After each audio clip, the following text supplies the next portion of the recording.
Hello everyone on YouTube, it's Jordan here again, and what you're looking at now, if you can see it, is a Mac. If I can just point the camera at the screen. I just got this in yesterday, and I have officially switched. And this video will go over why you should consider switching. I'm not saying you should switch, but you've got the option of doing so. So we all love Windows 10, but Windows 10 is not perfect. So I'm going to go over why you should switch to a Mac. Of course, it's an option and it's not compulsory. So number one, Macs come with better software pre-installed. The pre-installed software on Windows is just... Tilt left. Let me put my phone down, because I may need to use my keyboard here. The pre-installed software on Windows is terrible. I might not need to put the phone down yet, because I need you to see me. That said, who would want to play Candy Crush? And Xbox Game Bar. There's no way to uninstall Xbox Game Bar, not even on an education-specific PC. Whereas on a Mac, you get software like GarageBand, iMovie, Pages, Numbers. So they're basically like Office alternatives, which come with every iCloud account, and is free too. Number two, the screen reader you get is much more better. Narrator to me is just too basic. Furthermore, the voice on Narrator sounds really, really bad.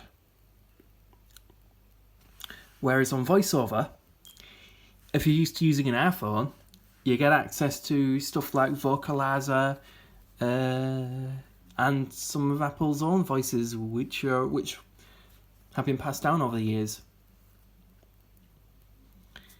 Number three, you don't get nagged a lot by Microsoft, or in this case, Apple. That being said, you don't get constant notifications to upgrade to Office 365 or upgrade to iCloud Premium like you do on Windows 10. And I've been seeing that. Constant notifications when you're trying to work.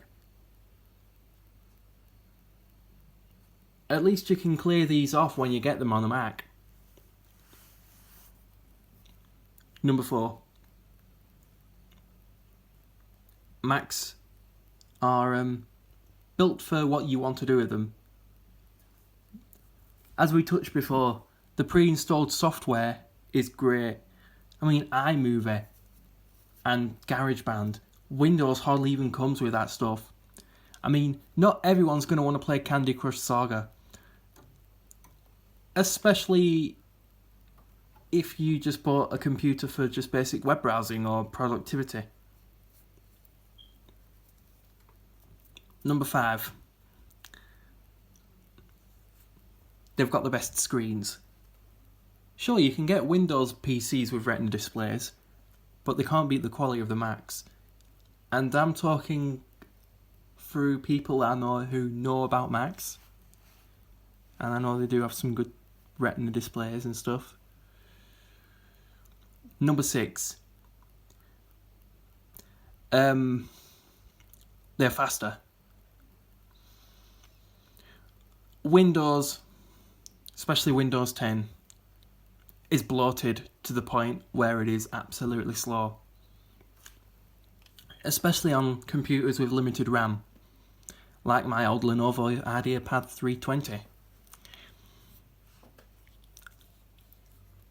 Even a computer with 8 gigs of RAM can slow down somewhat on Windows. But with Macs, they're built to the top quality, the way you'd want it to be. So those are my reasons why I think you should consider switching to a Mac. After all, this is my opinion, so take it with a pinch of salt. And now, I'm going to show you just what this thing can do, particularly how Voiceover works. Now, Voiceover is different from many screen readers, as you have to hold down the Voiceover modifier key. So you've got Control, Command, oh no, that's Option, and then Command.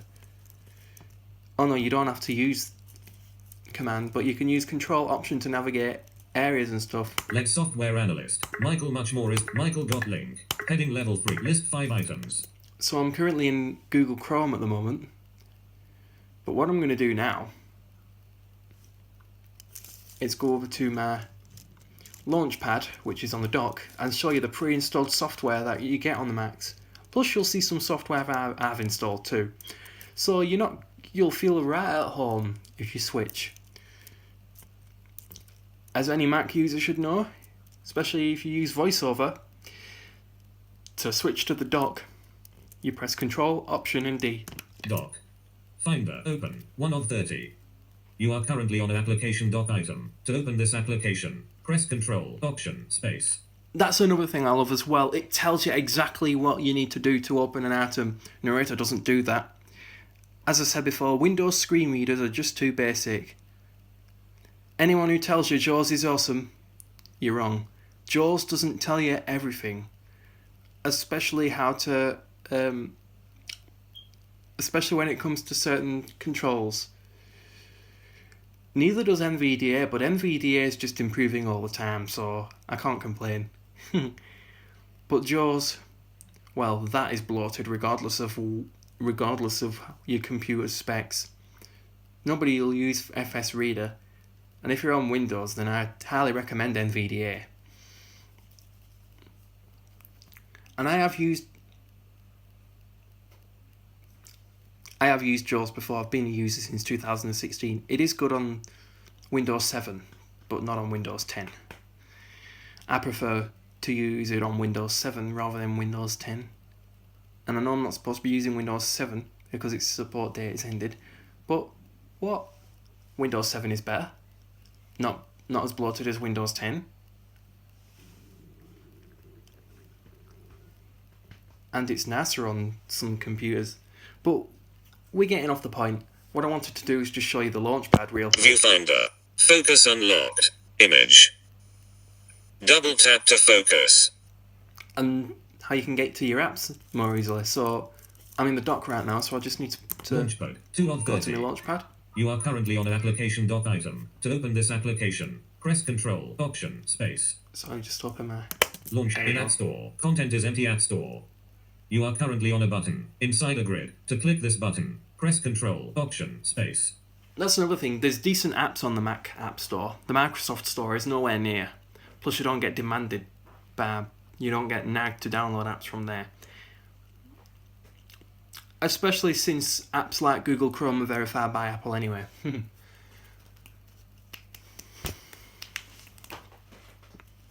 So I'm in the Launchpad now, and here's all my apps. I can just use the basic VoiceOver navigation. I'm going to cover a VoiceOver tutorial for the Mac in the next video.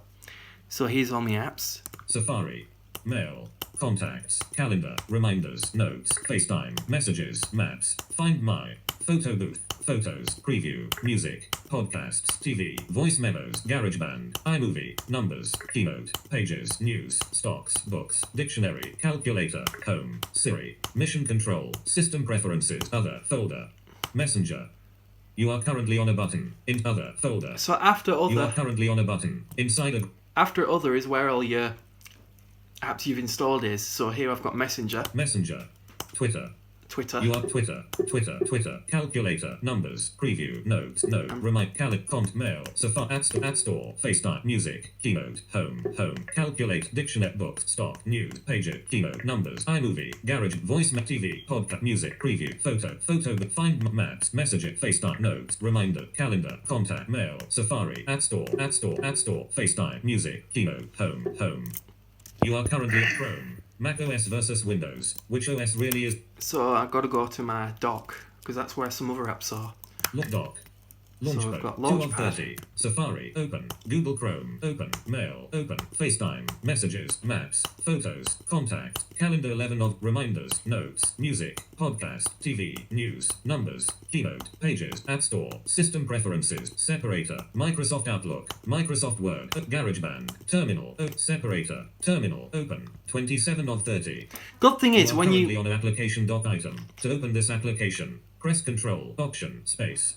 When you open certain apps, they'll create a shortcut on your dock, so that's quite nice, that.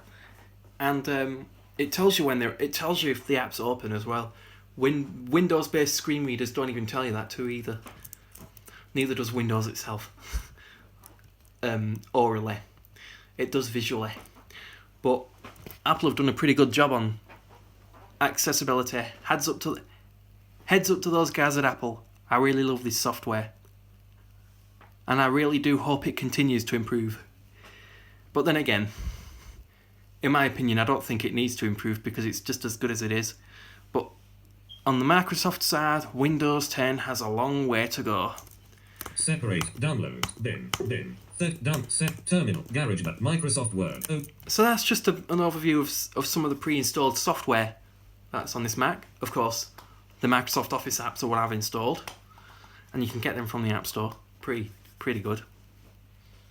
Microsoft Word in particular is really good on the Mac. Really stable, solid. Unlike Word on Windows, where it just keeps on freezing. Microsoft Outlook, Separator, System, App Store, Pages, Keynote, Numbers, News, TV, Podcasts, 15 of 30. Of course, there's some pretty good pre-installed apps, what you'd expect from Apple, like FaceTime and stuff. And I am an iPhone devotee, because I've got, of course, I'm filming this on an iPhone 7, so so you're probably wondering, what am I going to do with my old Windows computer?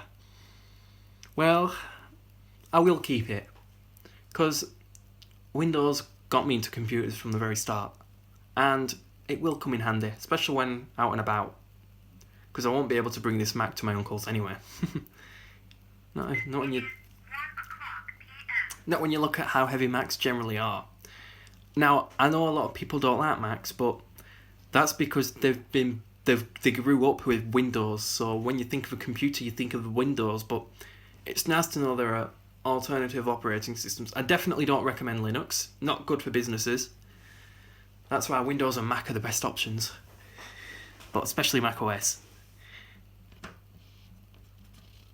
So, Music, notes, reminders, calendar 11 of contacts, open, 10 of photos, 9 of the maps, messages, FaceTime, 6 of 30. The good thing is now, when your phone is unavailable and you've got your Mac turned on, you can still receive FaceTime calls, take calls from FaceTime and all that. Windows doesn't have options like that anymore, especially since Windows Phone got completely overtook by Android. and iOS as well. Mail, Google Chrome, Mail, open, 5 of 30. Anyone who tells you that the built-in Mail app on the Mac and on iOS is terrible, it isn't. It is good. Especially since you can link both your accounts. And if your Apple ID is associated with an iCloud account, then it's already set up if you've got iCloud Mail attached to it.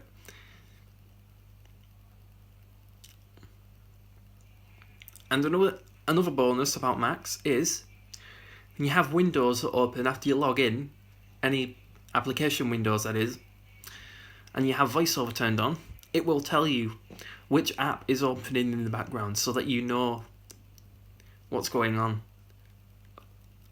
Like I said, this is the main reason I think that macOS is better. But the main reason I got this was just to use GarageBand and just for some better web browsing, because my Windows laptop is absolutely slow. Well, not absolutely slow, not like the EGL CS14D02 was. So I'm going to tell you the specs of this computer now. This computer comes with an Intel dual-core i5 processor. This is a 2019 model Mac.